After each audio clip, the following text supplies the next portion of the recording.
Meta has earnings coming up this week, and a lot of people have been asking if I think it's going to go up, and more importantly, would I be buying Meta as we head into earnings? Now, the first thing I want you to understand is that if we're looking at a big time frame chart here, at a weekly time frame chart for Meta, this is not the time to be buying, right? The time to be buying was back here in April when we were calling out this bottom. Now, I've made plenty of videos talking about the S&P 500, talking about Mag 7, and talking about why we were bullish on all of these stocks and the index back in April.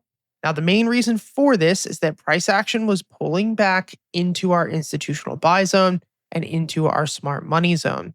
This is normally a very good indication that we're going to get a bounce because institutions want to be buying at a discount. They're not going to be buying up here at all-time highs or equal highs.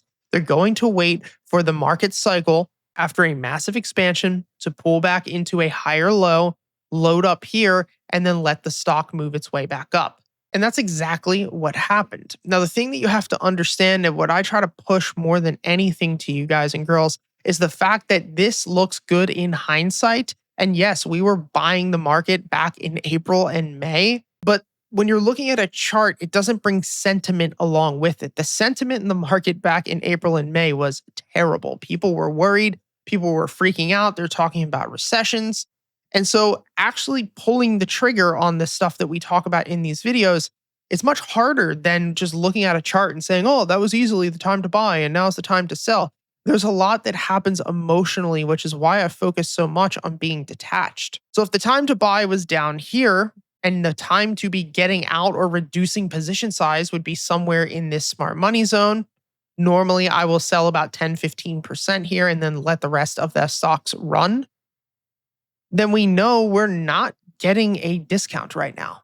So in short, I would not be starting a position on Meta right this second. But it doesn't mean I don't think we're going to continue to run. If we look at this chart, even though we're seeing lower highs and a little bit of selling pressure on that BX trender, it's not red yet. So there's still a good chance that this expansion will continue to the upside, taking out $800 to $840. But I will say that this is not the time to be starting a position, in my opinion. Real quick, if you like these chart breakdown videos and you want to learn the exact strategy that I use, I put together a free masterclass series that shows you step-by-step how we trade these smart money zones and BX trenders. It's completely free and you get access to all of our indicators as well. The link will be in the description.